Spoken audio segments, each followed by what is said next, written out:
All right. Welcome, wonderful listeners, to the Shadow and Starlight Podcast, where two friends deep dive into popular fantasy and romantasy books. We get into the stories, characters, world building, lore, and more. And most importantly, we'll have a damn good time while we do it. Yes, so buckle your seatbelts for this wild roller coaster ride of emotions, magical worlds, and laughs. I'm Kinsey. I'm Kana. And today we're covering chapters 33 through 39 of Fourth Wing by Rebecca Yarros. First and foremost, please listen carefully to our content warning. These are adult books we talk about, and neither of us have a filter, so this podcast is rated R and for those 18 plus. Now, regarding spoilers, if you have not finished the entire Fourth Wing and Iron Flame books, please come back after you do so to listen to the episodes. While we are discussing a certain stretch of chapters, we will be doing so with the understanding of what happens in both books for better understanding, to help us dive deeper into the theories and appreciate the masterful foreshadowing of Rebecca Yarros. So going forward, all episodes on our show will contain spoilers for the whole series in question. Next, if you like what you hear today and want more, please come back next Thursday, and next Thursday, and next Thursday, and next Thursday, and every Thursday after that for a brand new episode. As a toddler podcast, we would love to hear your feedback to better ourselves and expand our book-loving community. Please feel free to give us reviews, reach out to us on social media, and follow us on TikTok, Instagram, and watch us on YouTube at Shadow and Starlight Pod. Yes. Big announcement. Next week, we're going to be actually getting into Iron Flame. So this is going by so fast. It's crazy. That means we're close to the Onyx Storm, though. Oh, my God.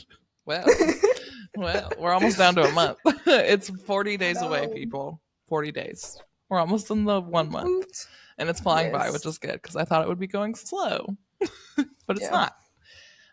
Drink of the pod. What you got? Hot cocoa in my Spider-Man cup.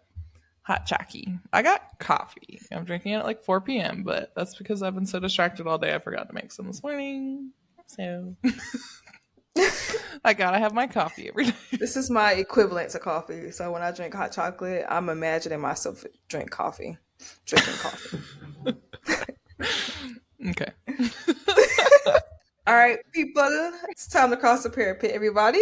Kana's going to lead us into her Shadow and Starlight synopsis, aka her unhinged summary detailing the events of these chapters. Okay, this stretch of chapters begins with Basgaiath under attack. The crew hustles the formation, and after Violet gives Rhea the tea on her window-shattering orgasms, we find out that it's war games. In a pretend attack scenario, the riders are called in pretend service to reinforce the wings. Father Atos, aka the evil mastermind of the events that are about to happen, reads the instructions, assigning Xaden to Athbane. Before takeoff, Xaden comes to claim his woman and her babysitter for headquarters squad, and Dane has a rather unproportionate reaction, begging Xaden not to take Violet, and after another useless argument, Dane concedes and says he will miss Violet in the most cryptic way possible. Yes, we will be talking about it. Several hours on Dragonback later, the crew stops to water their dragons near the outpost. Like two teenagers with raging hormones, Xaden and Violet sneak off to make out until they're interrupted by griffin flyers. Get out of here, bro. I was about to get some more spice. Unfortunately, the big betrayal of the book has arrived. Despite not being able to aim for shit, Violet is ready to roast all these flyers. However, Xaden stops her, and Violet comes to the shocking realization that he and the Marked Ones have been working with Navarre's enemy. Violet's heart continues to splinter as she observes the traitorous supply discussion, further jolted into shock-induced paralysis to the absolute impossibility of Venin and this group talking about them like they are real. The cherry on top of this clusterfuck is that Taryn knew the whole time, not only betrayed by her man, but also her dragons. While she tries to keep her power leash, the flyers inform them that the Venin are headed to attack Resin, a trade post right outside of Athbane. After they take off, Violet explodes in rage, directed primarily at her bodyguard, then adds a cute little death threat to Xaden, living up to her nickname once again. Slowly and carefully, Xaden breaks down the reality outside the wards, and her brilliant scribe brain begins to put the pieces together. After making sure Xaden knows she is totally not in love with him anymore, she announces that she believes in the truth. As they fly the remaining distance to Athbane, Violet further reflects on how Navarre perpetuated this lie, the Scribe Quadrant, her original destination. Pulling up at the outpost, this squad finds one of Navarre's most strategic garrisons strangely abandoned. Xaden's brilliant mind, paired with a letter from Father Atos, confirms another betrayal.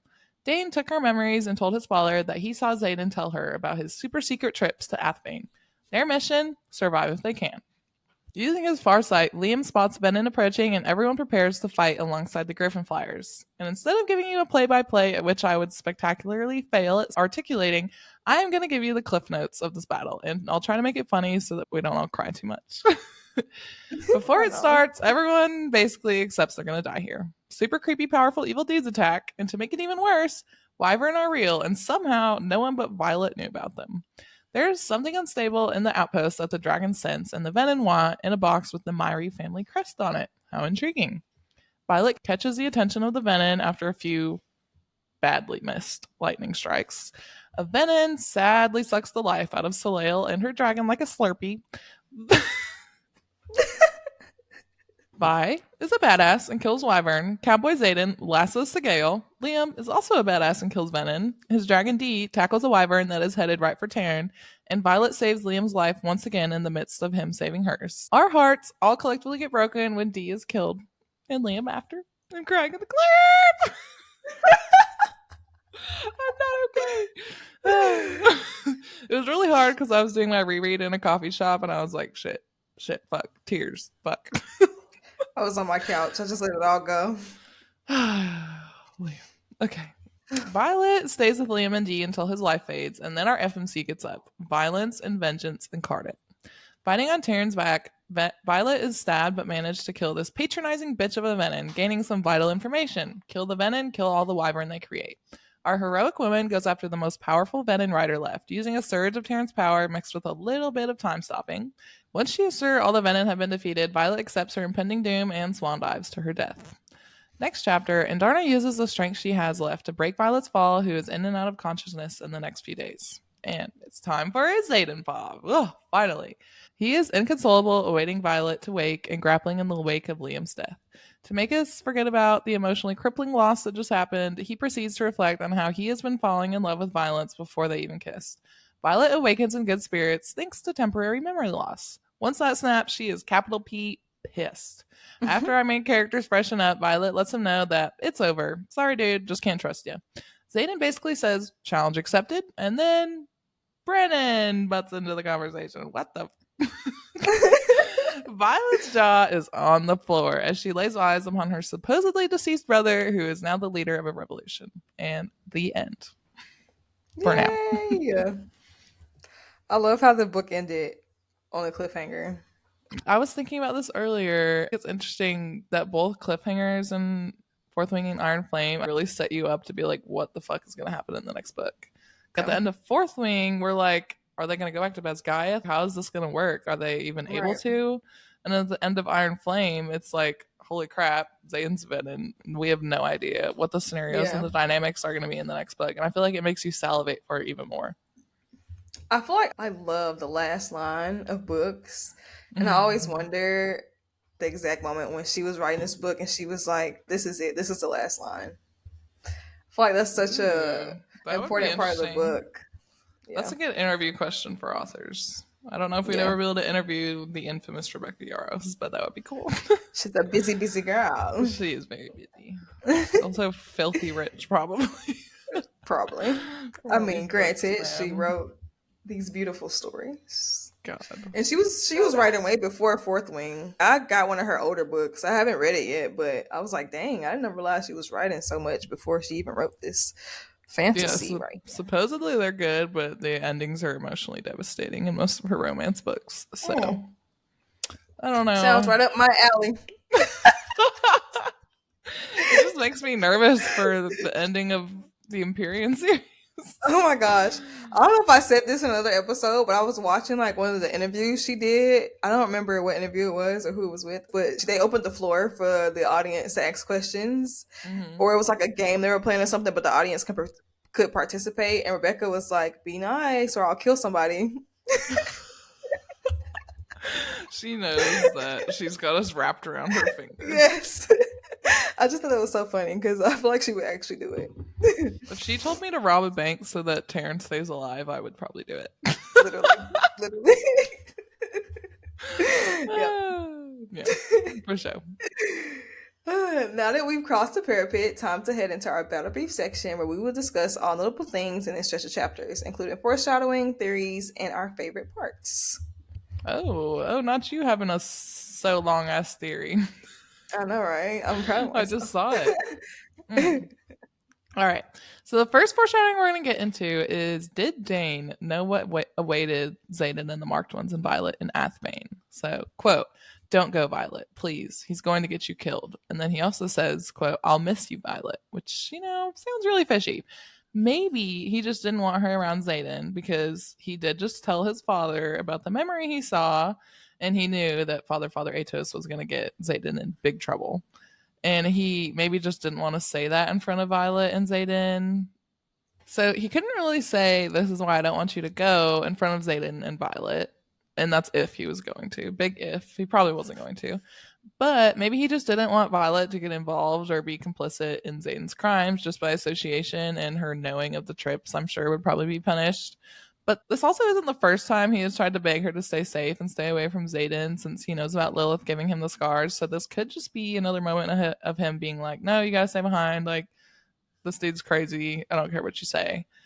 But talking about this man and hating on him for 5 episodes has really got me thinking he's not as simple-minded as I think he is.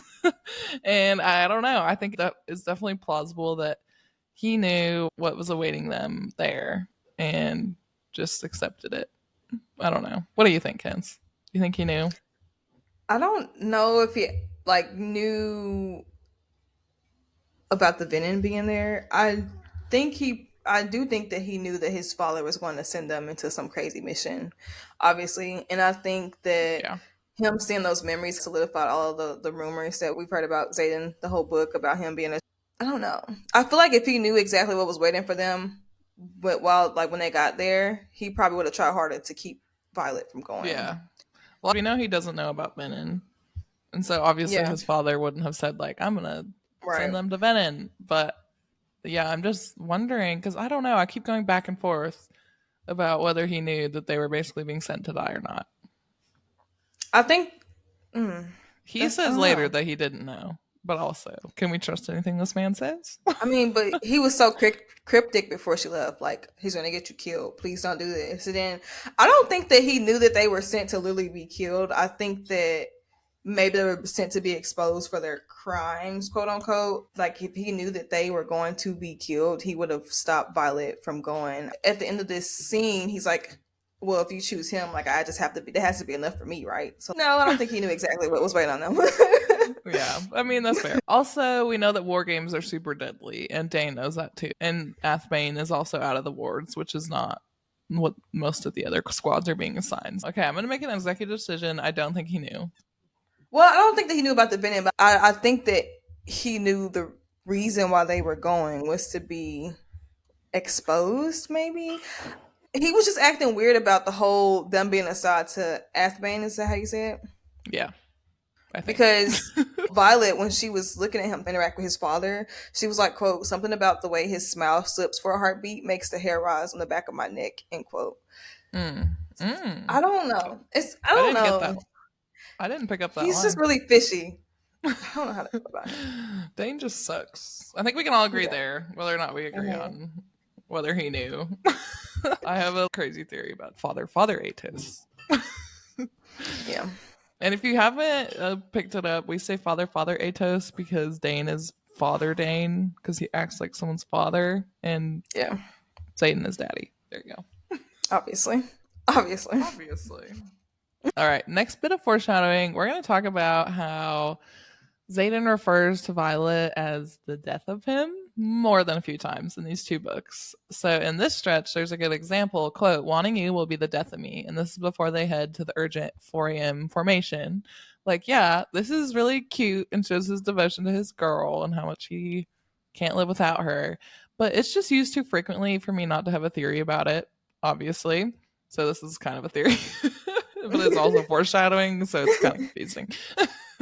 I think this could be major foreshadowing to a future scenario where Zayden dies, maybe even from Violet or as a result of her actions, or she just perceives guilt over him dying or getting to that point where he almost dies.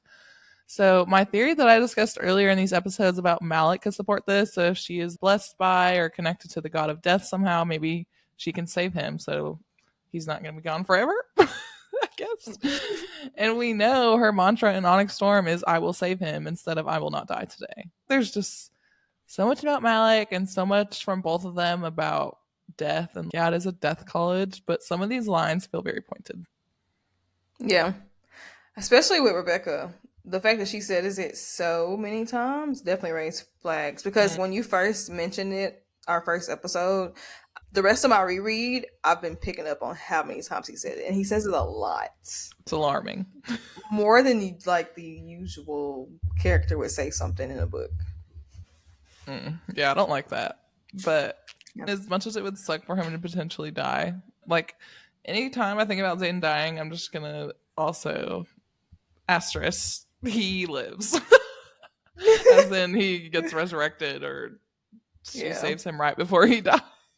I think that if she does kill him off, it won't be into the very last book. Probably the last line. Yeah. I don't know. It's just also a whole nother thing with them being connected via their dragons. So if he dies, don't them and all their dragons die? There could be a loophole. How does that work? Rebecca, how does it work? It could be a loophole with Andarna. Maybe Andarna could be the one that keeps her alive. I don't know. Yeah. I think if Zayden does die, it's going to be a situation like that, where probably Zayden, Sigale, and Taryn all die, and Darna keeps her alive somehow. But I just freaking hate that because I love those two characters so much. I know. Oh my god. All right, let's move on before I start crying in the clear. So we're gonna talk about Griffins and Trouble in Paradise because Zayden and Violet got some stuff going on this stretch of chapters. This is a scene where something shifts between Violet and Zayden and her dragons. While Zayden and Violet are trying to get a quickie before they enter Athbane, Zayden senses something or someone behind them, and he realizes who it is, and he goes, quote, rigid, and his eyes widen. Now, knowing Zayden for the last 500 plus pages, we know that he's always had a very strong grip on his control. This moment was important to highlight because he starts to lose his grip on his control, which is very, very rare. We've only seen it a couple times throughout the whole book. And in this moment, again, he is caught by surprise, and he realizes that he's about to get caught up in all the shit that he's been doing behind Violet's back. So from this scene, we learned that he has been trading Navarian weapons with the Griffins to help them defend their homes against Venin. And though that is very honorable of you, Zayden, and we love how compassionate you are for the people outside the wards, how can you be in a relationship with Violet and not tell her? Tell your girl. It's not very honorable if she's in the dark. So true. This is a scene where her feelings of betrayal really set in. Everything that she's been hearing about this man, she's like, oh my god, it's all true. Like, he's a traitor. He's working with the enemies. Not only did the man that she fell in love with lie to her, but so did her dragons. Her dragons do it and decide not to tell her. And of course, Andorna's like, we didn't lie, we just didn't tell you. And Violet's like, well, that's lying by omission, ma'am. That's a lie. That's a double whammy. I felt so bad for her in that moment. Yeah, I know. This is why I was so sad last stretch, because I knew this was coming. And everybody knew what was going on but her. Like, everyone that was in Athbane at this point knew what was going on, minus her. Even her dragons, that has to be screwed up, literally. But this scene where she learns about the agreement between the Mark Ones and then the Venin, it reminds me of the scene in Vampire Diaries where Aunt Jenna finds out about all the vampires, and she's like, who else knew about this? And everybody knew but her, and she felt so hurt and betrayed. And this is kind of what reminded me of, Damn. Yeah, she knows exactly how Violet feels. Yeah. It's so weird how my mind works. I'm typing about dragons and Violet, and I'm like, oh, this reminds me of that one time in Vampire Diaries that this happened. I wonder if because you love Vampire Diaries so much, that's why you love Shadow Daddies so much. Maybe. Like, there's a correlation there. Because I never watched Vampire Diaries, although Damon is obviously super hot. But I never watched the show and got invested in that way. Yeah, and maybe that's like my type is so different, because you like the Shadow Daddies and I like the emotionally intelligent himbos with man buns. Man buns. Yes, that's my type. Okay, now we're going to talk about a little bit about the Sage and the foreshadowing to how powerful the Venin actually are. So let's briefly discuss the Venin since we're on this topic. This is a new enemy from our perspective as readers, and we're learning about them as we go. We already know the origin of the Venin from the Book of Fables, and we talked about it last episode. And we know that they get their power from the ground. But let's talk about the power they wield in combat.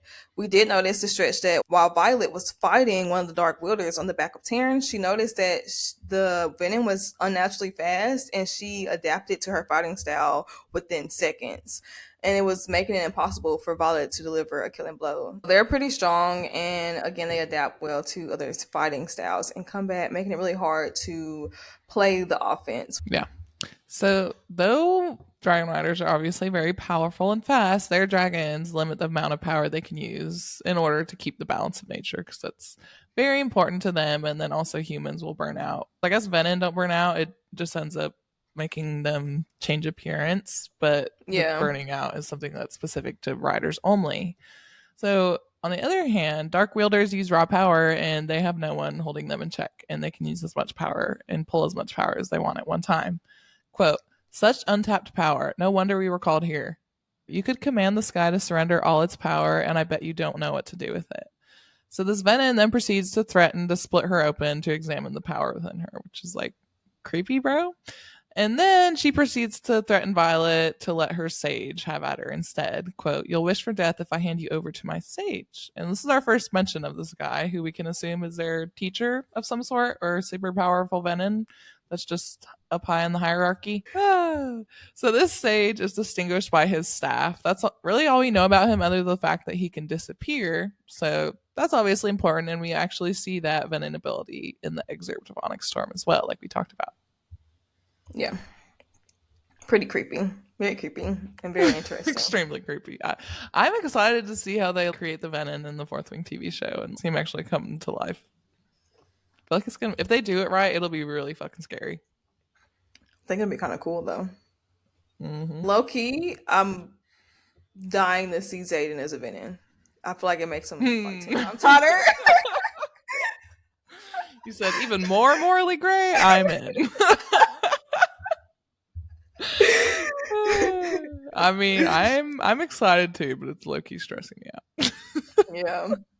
I know, because she's already been through so much. So, like, what's going to happen? Oh my God, I can't wait. Okay, anyways. So, before we move on, let's also briefly discuss their wyvern. So, unlike dragon riders, wyverns are made by the venom, which is very important to note, because dragons they're created by, the reproduction process, and they lay eggs. I was trying to say it in the most clean way possible. You're like a parent that's trying to give their kids to talk about the birds and the bees. I was trying to be as clean as possible. You should let me handle it. I'd be like, they.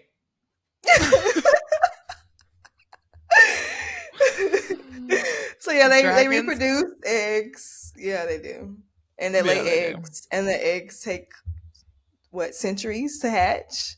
Well, it's up to them, I guess. Yeah. And they hatch, and dragons take a while to grow. And once they grow, they spawn a human. Not the case with wyvern. Wyvern are created by venom, and they use their powers to create these beasts, and they can create multiple wyverns. And it's interesting too that it's basically the reverse for the whole dying what happens situation. I am not thinking of good words to say. So it's interesting. It works in the reverse with dragons and riders, and then with venom and their wyverns. So instead of killing the beast to kill the venom, like dragons and their riders, you have to kill the venom to kill all the wyvern they create, which I would say is like easier. Yeah, because you're killing more. Yeah. Math. Because you can kill one venom. You can kill one venom and kill a dozen wyvern. True that. Yeah. It's for sure easier. I don't know why I was like, I guess it's easier. Yeah. I don't know, but the venom are so hard to kill. Yeah. I guess. Well, I mean, they are, but they aren't, because our girl's just a first year. And she slayed. She did. Literally slayed. Okay.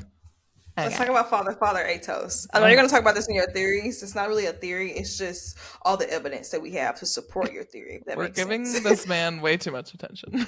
I know. Just like Dane. That's why I didn't talk about Dane a lot. He really won't be that big of a part of Iron Flame.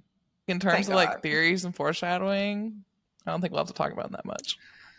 Thank God, because So we all know the part that Dane Atos played in the almost death of the Mark Ones and Violet, his quote unquote best friend. But let's talk about the role that Father Atos played in this whole ordeal. So after being given the information that Zayden and the Mark Ones had been outside the wards, Carnal, this word always fucks me up, thought it was funny to assign them there during the war games. And when they Wait, what did you say?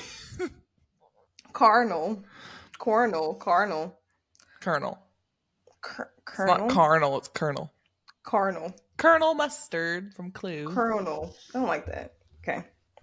I mean, I don't like it. I'm just gonna call Father Atos. Yeah, I hate the word in general because where's the R? Somebody tell me where's the R. I look at it in my head. I'm like, colonial. I'm like colonial.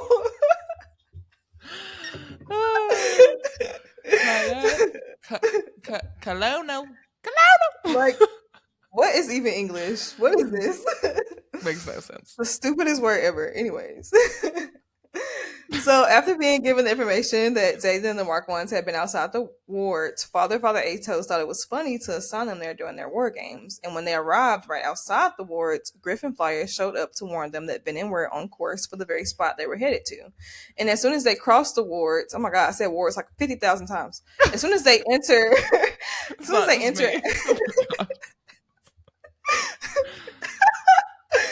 once they arrived to Albane, Taryn and everybody else voiced how off it felt, and some dragons even sensing something else in particular. Quote, there's something in the trading post. We all feel it, end quote. So this is the same trading post that the sage was drawn to while the other Venom fought, and the trading post that was abandoned.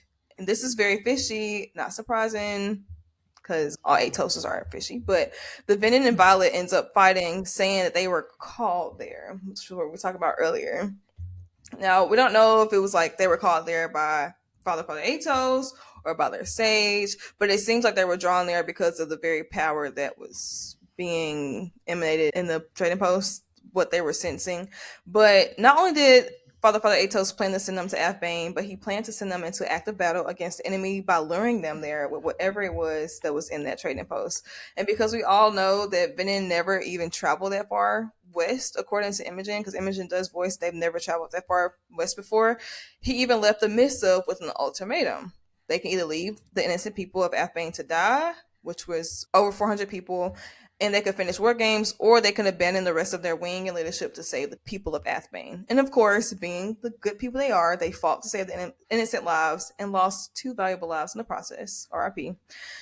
But my thoughts on the whole role that Father Atos had in this was, one, Navarre has known about these attacks and have done nothing to aid the people beyond the wards.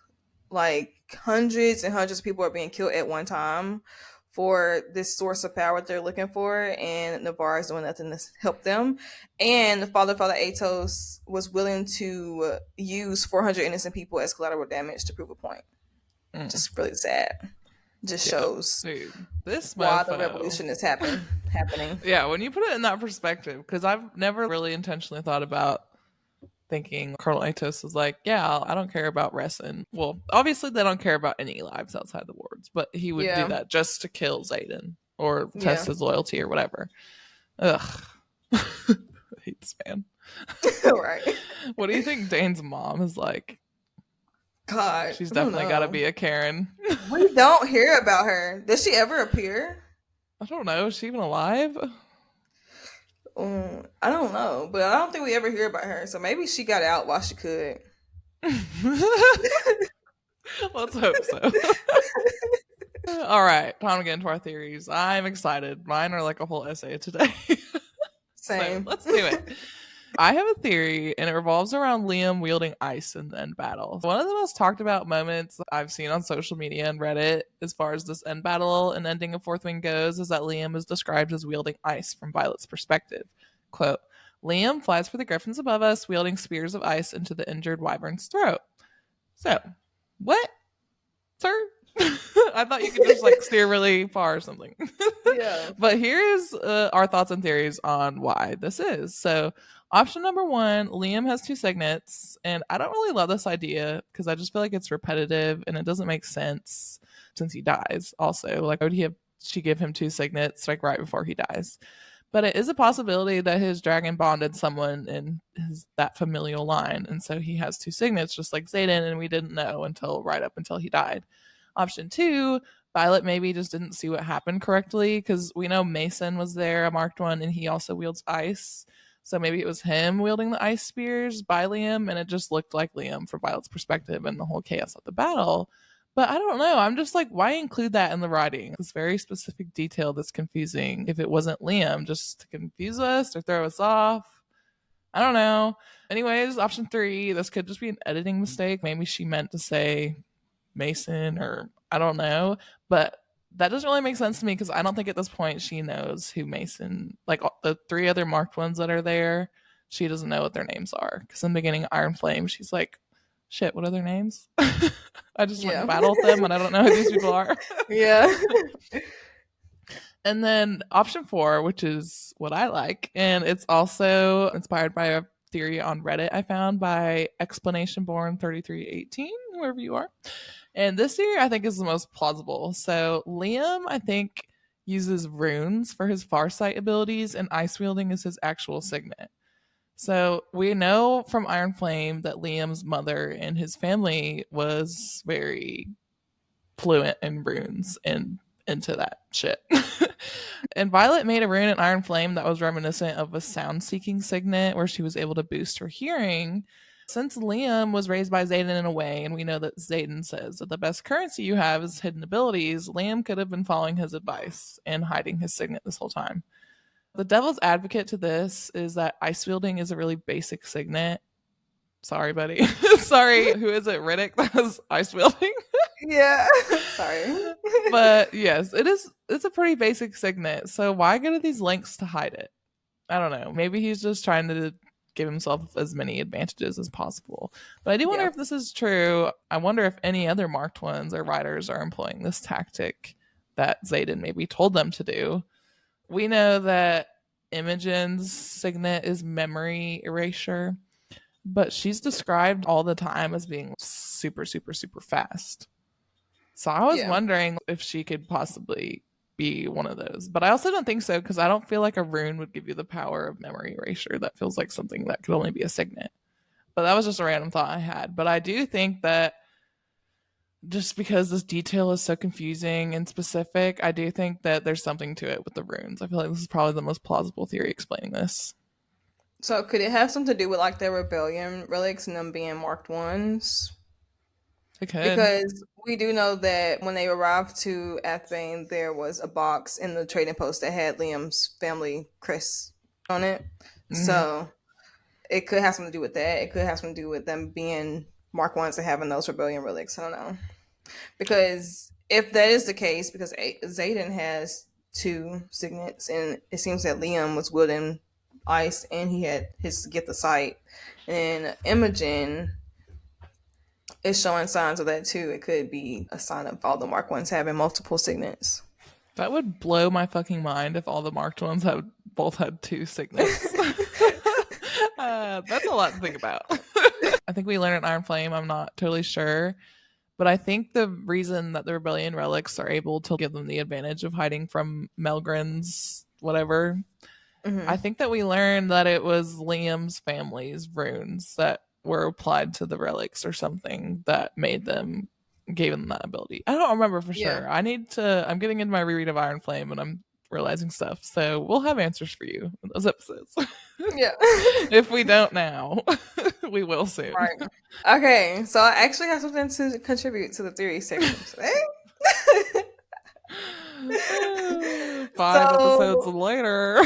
Literally. I usually don't add to this section unless I have concrete evidence because I am very competitive and I hate when I'm wrong and I want to guess stuff right. So I try to make sure I have concrete evidence. And my theories are always just super outlandish. So I try to keep them to myself because I be thinking some like crazy stuff.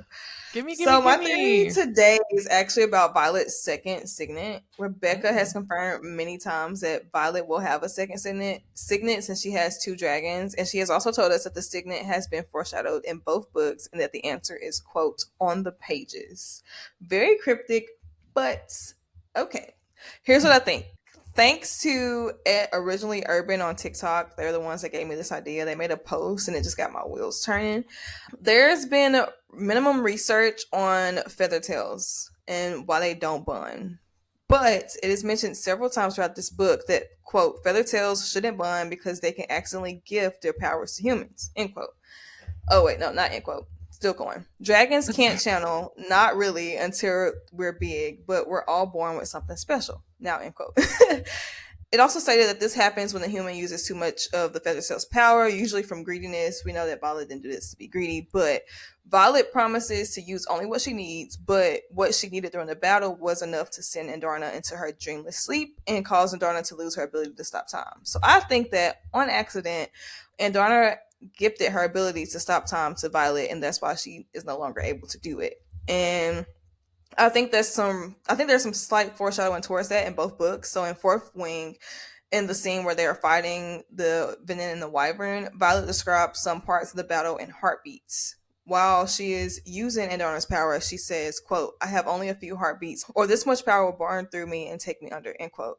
So while she's physically using this power, she's describing time as heartbeats. And right before this, she's describing the scene where Liam is about to die, also in heartbeats. So, quote, in the span of one heartbeat, I look over my shoulder. Then she goes to say, at the second beat, I draw a shuddered breath. And then she goes, in the third heartbeat, I turn back towards Liam. So she continues to describe the battles and fights like this in Iron Flame as well. So it could be possible that we already know her second signet, and it's her ability to stop time, because maybe Andarna gifted her signet to Violet. I've never heard this before, and I like it. Well, also, this made me think back to us talking about Xaden possibly dying earlier. If this was her second signet, or she has the ability to stop time now, she could stop time when he's dying. Yeah. Okay. Yeah, you definitely Time to dig into my theory on Father Atos and Venin. So thanks to my love of Reddit once again, and at my Yellow Roses theory, I have a juicy one to discuss and expand on today, that Father Atos is a Venin or Venin complicit. Let's talk about it. So Colonel Atos had to set up his evil plan for Athbane and Xaden and the Marked Ones between the reunification dinner party and when everyone awoke for War Games at 4 a.m. So not a lot of time, which makes me think he was maybe planning it to already kill Xaden because he is a terrible person, which fits, we know. But either way, I do have a theory that I think he was working with the Venin to do so. And then we also have the issue of the unstable box with Liam's family crest on it that seems to be luring the Venin. And I want to just acknowledge there is a lot of mystery here, and we will unpack it in Iron Flame when we get to more of the runes and Liam's family specifically. But this was possibly placed in Resin to lure the Venin there, or was already there and Colonel Atos knew the Venin would attack there to get it. So my thought process here is that if Dane is a product of his father, we would expect Colonel Atos to be a stringent rule follower as well. But this dude's evil.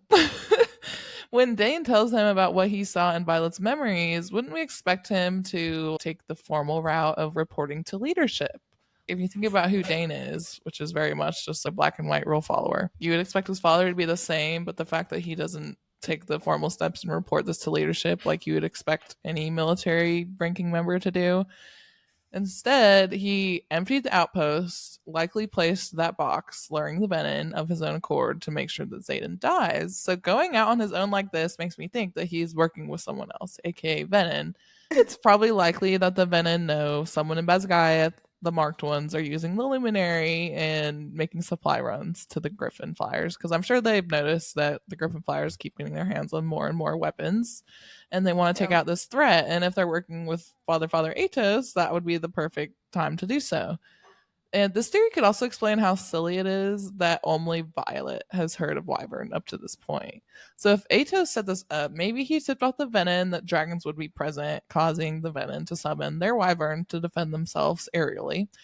Griffins are obviously easier to kill than dragons because they're a lot smaller and they can't channel full signets.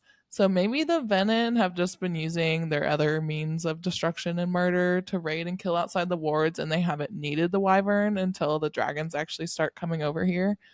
And also, if the theory is true, maybe Father Atos was the one overseeing the whole mending Jack Barlow's soul.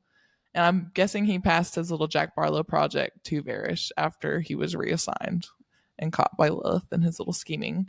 But yeah, these two assholes definitely were friends because they sound like very evil people. And I'm convinced he's working with the Venom. Yes, that's it. I think that it could be possible for him to be working with the Venom because, again, the woman that Violet was fighting, I just can't get over the fact that she said they were called there. And we know that they were lured there. So it could either be Father Atos just planning this attack to get them killed, or he was working with them. I know they're not blind to the knowledge of all the attacks that's been going on outside the wards. So they either could be working with the Venom, or they're just turning a blind eye and just hoping that these wards hold up and the Venom don't come for the bar. To touch on the whole Dane thing, Dane is very naive. I feel like we've had proof of this throughout this whole book, how naive he was, and he thinks that everybody is so caught up in the codex and the rules. And I think that he realized that wasn't the case when Amber Mavis tried to kill Violet in her sleep. I don't think it was surprised that he didn't turn out just like his father, because he was very naive, and he probably just assumed that everybody was so caught up in the codex and the rules. But he soon learns that's not the case. He's the only one that cares about the rules. Literally. And where did that get you, buddy? Single and alone. Shake my head. All right, we're going to get to our favorite moments, notable parts. Yeah.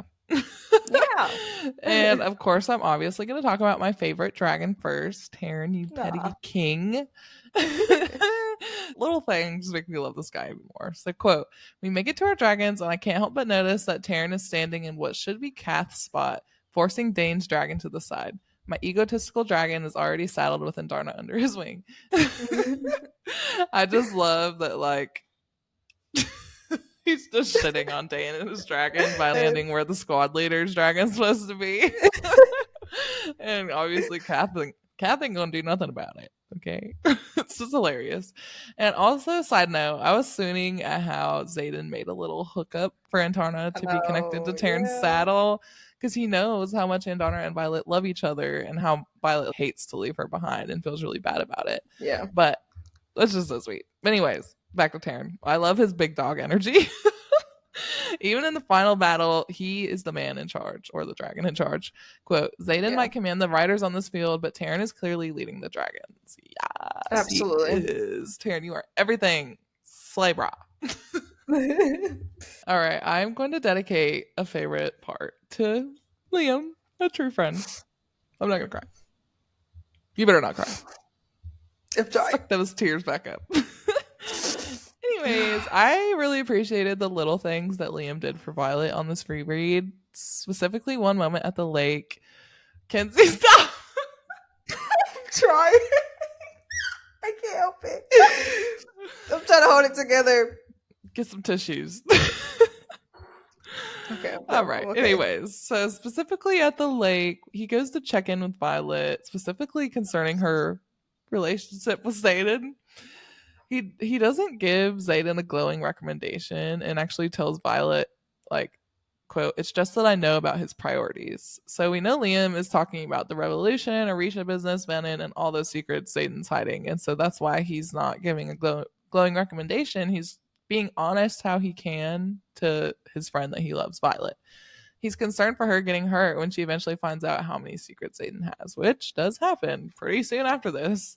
But I just love that he checked in with her and was just looking out for her despite owing Xaden literally everything. He still seeks to just protect her emotionally as a friend and takes the time to check on her when shit's happening in her relationship that's like crazy. And yes, all these little things I appreciated even more this time made me cry even harder about his death. Yes. Rebecca, I love you so much, but you tore me to pieces in this scene. Okay. I'm not even going to talk about him dying. I'm going to talk about the fact, like, again, how much we love Liam. Liam was...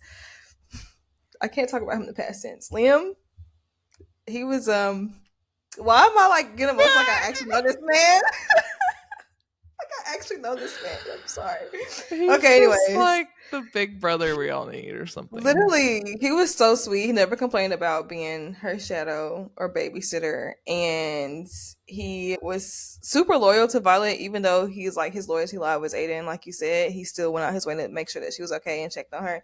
And I feel like they really bonded a lot in the time they had together. And he risked his life multiple times for her. And I don't know. It's just really sad. It's really sad. There were no I red need flags more with of that him. man. I know. Well, we do get a little bit of him in Iron Flame. It's not real, but it's basically Liam. Yeah. Thank you, Rebecca. Basically. That's the least you could do. Literally.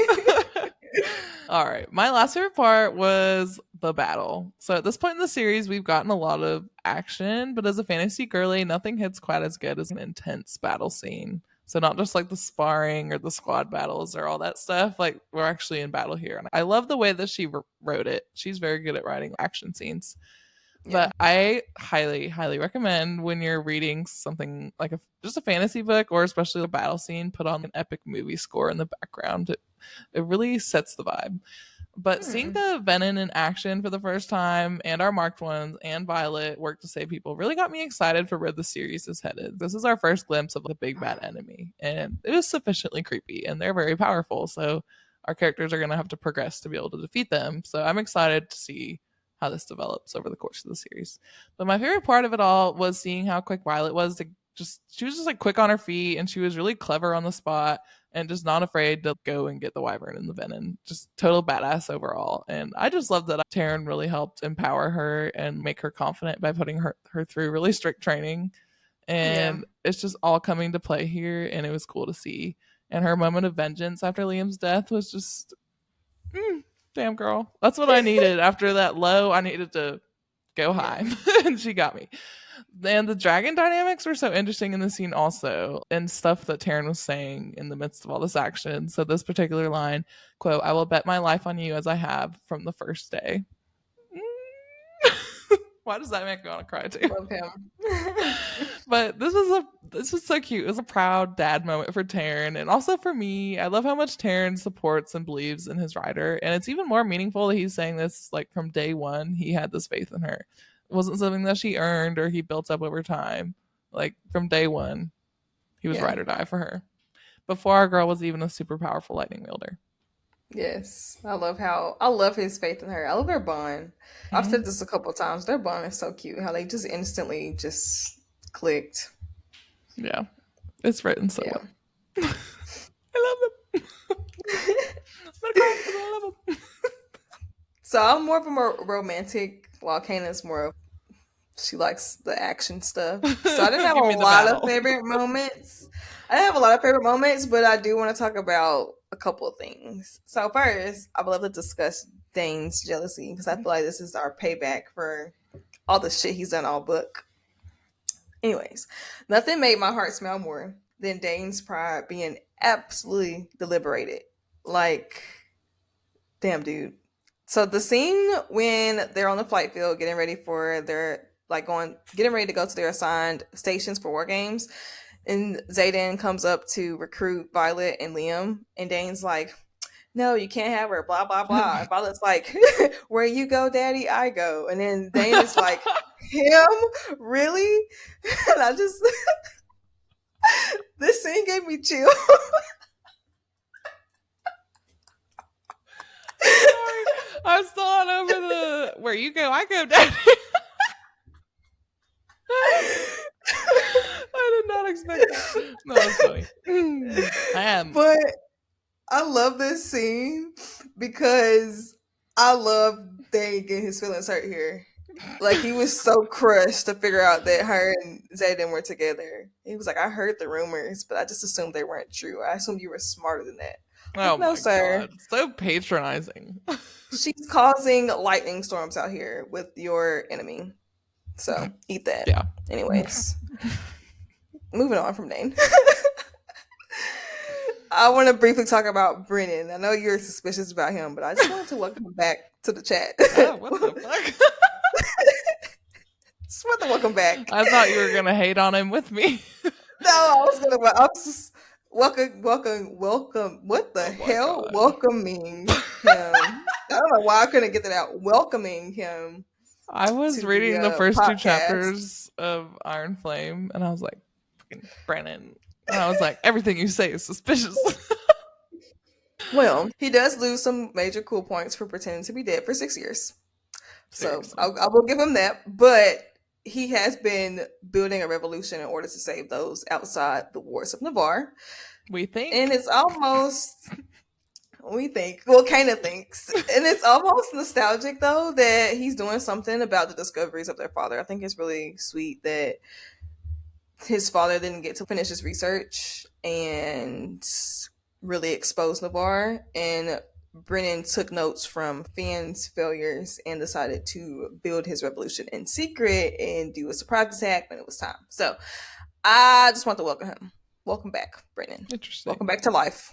I've never really thought too hard about how nostalgic it is that he's doing something that his father would be really proud of. Well, we think he is. Yeah. But anyways, I've just been blinded by my suspicion of him to notice that. Yeah, it's okay. I got you. All right. That was a long stretch, but time to close out our better brief section and move on to the Book of Justinia, where we would discuss in depth the signets that we know of and that we learn in Fourth Wing. Feel free to skip ahead to our miniseries if you feel like you're already an expert. Due to the length of our signet breakdown, we are going to take a breather from mythology and really dive into all the signets in this world, but we'll be back into our mythology section in Iron Flame. Yes, like we said last week, signet abilities are a result of the unique chemistry of a dragon and their rider, usually reflecting more about the latter than the former. Today we'll be talking about all signets, known, unknown, and any other relevant information to these magical powers. And it is definitely possible and highly likely we will come across new signets at Onyx Storm, seeing that some people will get second signets at Violet. Most signets seem to be limited by a rider's creativity and also the teaching at Basgaiath. Undocumented signets, precognition, or resurrection signets have never occurred and likely never will, but we'll see. We'll see. I've seen theories that Violet will be able to resurrect people because I feel like she includes foreshadowing. There's in the chapter header about resurrection, like how it will never be a signet. And I'm like, I feel like just because you said that it's not, it probably will. I feel like the fact that you highlighted that should raise red flags for us. Like, yeah, this is a book of red flags. Was Brennan not resurrected? Well, we're gonna get into that in Iron Flame because it's very like weird how he describes it. He was like, Naelin didn't fail, but it cost him everything. So I was like, so you didn't die? So you did die. What? I don't know. Anyways, okay, so let's get into, and this is gonna be long, but lots of good information in here to touch upon your signet wiki information in your brain. Or you can skip ahead because it is a lot. So air manipulation, let's start A to Z, people. We're starting at the A's. Well, let me preface this by saying that I get all the information from the Empyrean wiki. You can actually look it up and they have all the information there, but I think it's a website like Wikipedia where people can upload. So I'm fact checking as I go, but that's where I'm getting the bulk of the information from. Go check it out if you want to brush up on your information there. Okay, so air manipulation. So the people who we know that have it, Emery, Sienna, and Colonel Fremont, whoever the fuck they is. And this signet, as it sounds, the ability to wield and manipulate air. So this is useful for directing dragon flame, cutting off air supply, and I'm sure many more applications. Imagination is probably the only limit here. Astral projection is Quinn, and she's in our squad. So this is the very unique ability to send the consciousness out of the physical body. So I'm sure this would be very helpful for like recon and spying. And I think if I could pick a signet for myself, this would probably be it. When we learned about this in the book, I was like, what? That's actually so cool. Mm-hmm. You get to walk around anywhere. Just chilling. Are you a spy? Yes. I think I would be. But I feel like I'm too large to be a spy. I'm really tall. Oh, damn. But like spies need to be 5'2" so they can hide in places. Yeah. All right. So the next thing that we're going to talk about is Battle Foresight. General Melgren. This is his signet. And this is reminiscent of precognition, but it has limits to only see the outcome of future battles. And this signet is countered when three or more marked ones are grouped together, like we know, due to the use of runes. And this is just a very interesting signet and has been talked about a lot and has confused a lot of readers, including myself. There's so much gray area here. What is considered a battle? Does there have to be X amount of people for him to see the outcome? Are they visions or something he identifies through his thoughts? Just so many questions as to how exactly his signet works, so much mystery around it. But this is definitely one of the strongest signets in existence, and it sucks that we don't know more about the nuances, and I'm wondering if we're going to learn more about it or if it's purposely left kind of vague because it may not stand to logic once you get into all the itty-bitty details. But I don't know. We'll see. General Melgren is kind of sus. Yes, for Might sure. be a venom. Who knows? Okay, next we have the countering signet. So this is Bodhi's signet. And this is another one that is also vague, but I think it could be really useful depending on the limits it has. And I don't think this signet will be of particular use to Venin, but he can use it against other riders, potentially the riders in Basgiath that are helping the Venin. Or maybe, I don't know, he would have to use it on someone in our inner circle. I don't know. It's kind of interesting that that's his signet. And you can't use it against Venin, but you can use it against riders with signets. And then in Iron Flame, when making the Wardstone, Bodhi is regarded as a very powerful rider, but we really haven't seen him use his signet in a super impressive way. So sorry, Bodhi, but I haven't seen anything amazing. Yeah. So I don't know if he's that powerful, like he just can't use it, or I don't know. So much more mystery. But to be on the nice side, I do think the signet reflects who he is in a cool way. As a child of the rebellion, Bodhi knew he would have to protect himself and Marked One's family because of the corruption and the cowardice of Navarian riders. So he actually manifested a signet that could protect him from riders using signets on him or other people. So distance wielding, two unnamed historical writers have this ability. And I would bet money that someone is going to be revealed as a distance wielder in Onyx Storm or future books. There are theories that this could be Violet's second signet, but personally, we don't really think that because we haven't really gotten a lot of proof on it, but I don't know. We don't know what could happen. Rebecca is full of surprises. We can assume that distance wielding is being able to travel far distances. Extending wards, we know that this is Mira's signet, and she is very useful to Navarre as she is able to extend the natural wards that protect Navarre. She is also able to create small wards as in Iron Flame. Farsight is Liam's ability RP. Yeah. And this gives him the ability to see long or far distances, like in the battle at Resin, when he's able to see who is coming or entering Athbane to fight them. Yeah.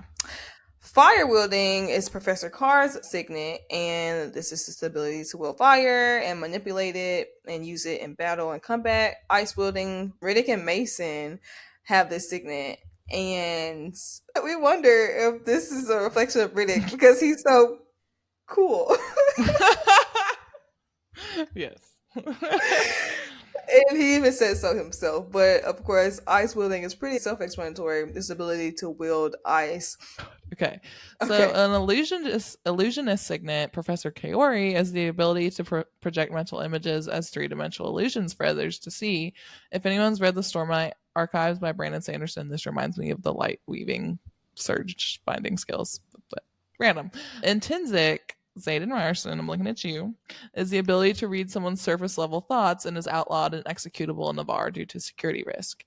And there are different types of intrinsic abilities since no two signets are alike. And in Zayden's case, he can see a person's intentions as a series of mental pictures.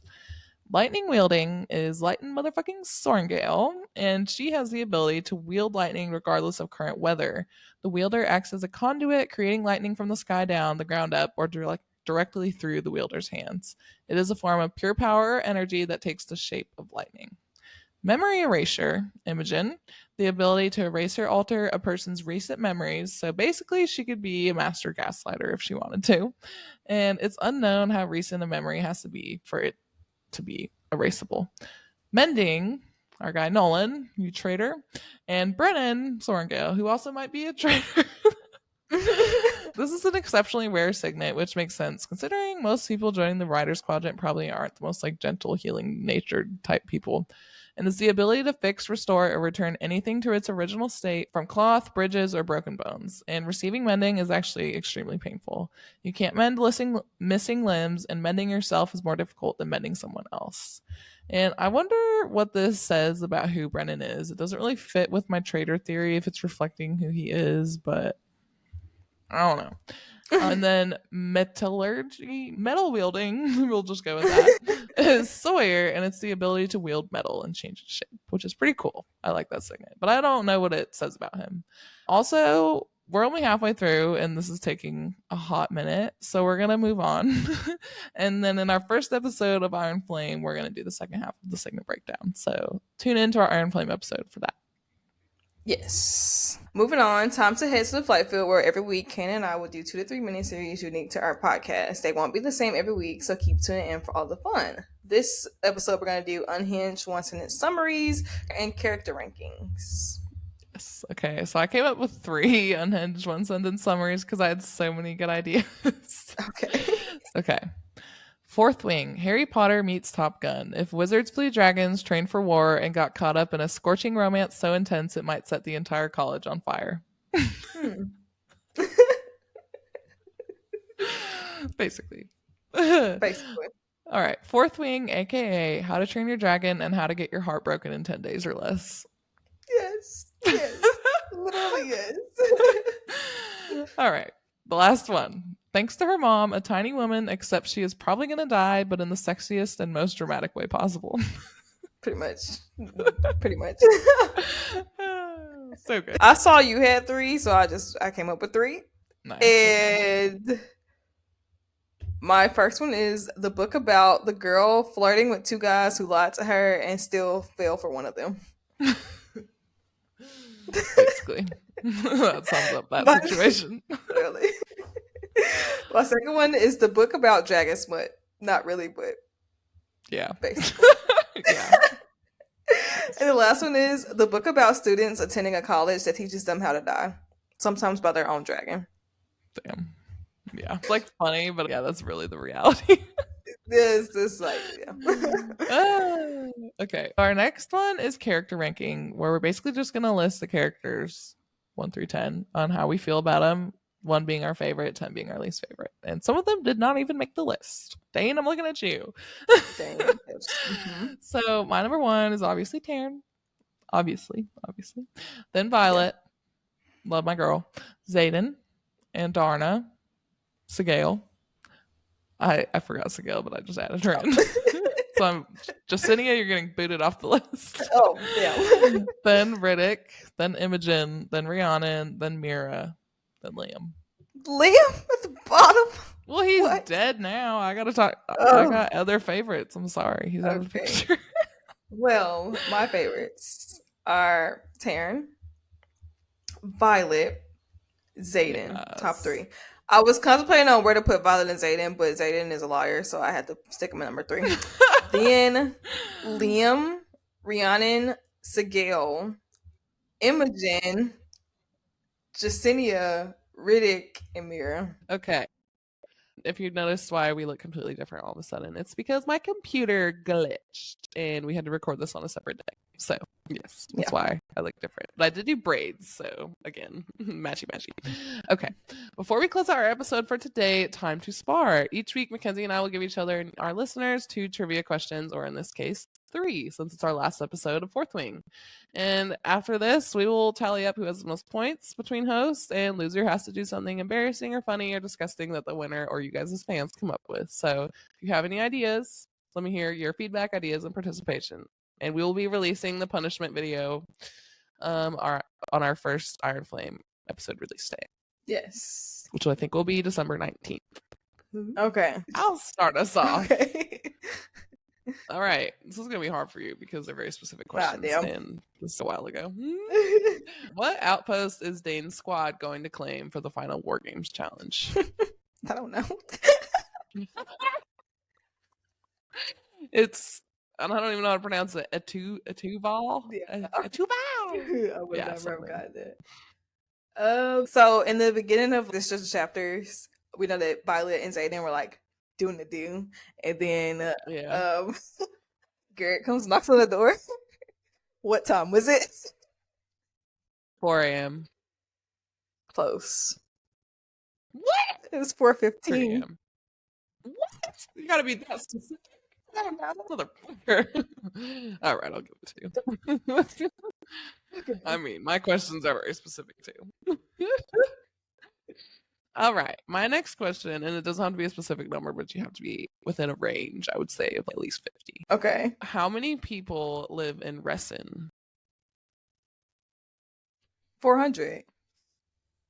Nah. In the book, someone says that, I think Violet asked how many people live there, and someone else says more than 300. Oh. Okay. I'll give you half a point. I guess you're not wrong, but I don't think it's 400. But you said 50 range, right? It's like not really. I know, I'm just trying to be nice. You have to be nice. Okay, this is always happening. I'm giving you hints on how to fuck me over in trial by trivia, and then I'm also trying to be nice and giving you half points.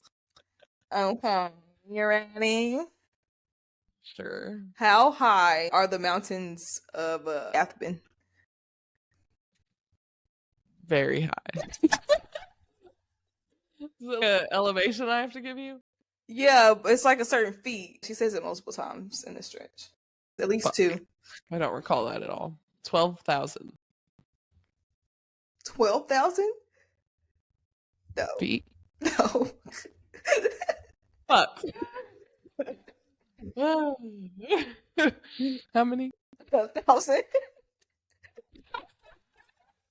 I was worried it was gonna be like 200 and something. It was 1,000 feet. Fuck, man. Fuck. I just gave you the answer to this one. What were the last words of Fen Ryerson? The bar was cowards. Yeah. I forgot this was my last question. You could have changed it. No, that's too much work. Okay. I don't have my book handy, so I'll give you a point because I'm nice once again. Okay. My last question is also very specific. Oh, fuck. All right. When was the first known Griffin attack after unification? Like what year? It's something AU after unification.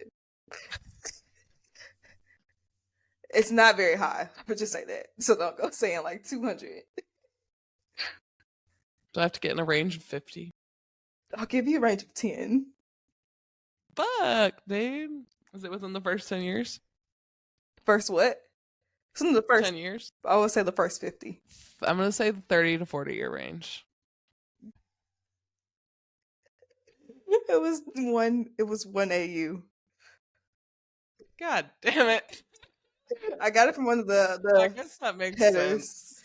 One of the headers. That was a good question. All right, well, you got 1 point right. No. But I still won, bitch.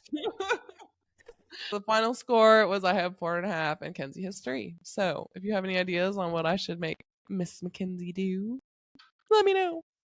I'm gonna be thinking on it, and we will air whatever she has to do. First episode of our Iron Flame coverage releasing December 19th. So check out our social media at Shadow and Starlight Pod that day. And that's a wrap on today's episode, folks. Thank you so much for tuning in to the last of our Fourth Wing coverage. We are so happy you're here, and we can't wait to dig into Iron Flame with you guys next week. Yes. Join us next Thursday as we start our Iron Flame coverage, where we'll be going over chapters 1 through 15, pages 1 through 148 for your reread or to refresh your memory. Yes, it means the world to both of us. We love it when we hear any feedback from you guys. So leave us a review, check out our socials, reach out to us if you want to talk to either of us about books. We would really love it. And then make sure to just subscribe and follow on YouTube and on all major podcast platforms for a freshly baked episode to be delivered to you next week. Yes. Bye, friends. See you next week. Bye, friends. We'll see you next week for Iron Flame. Ooh.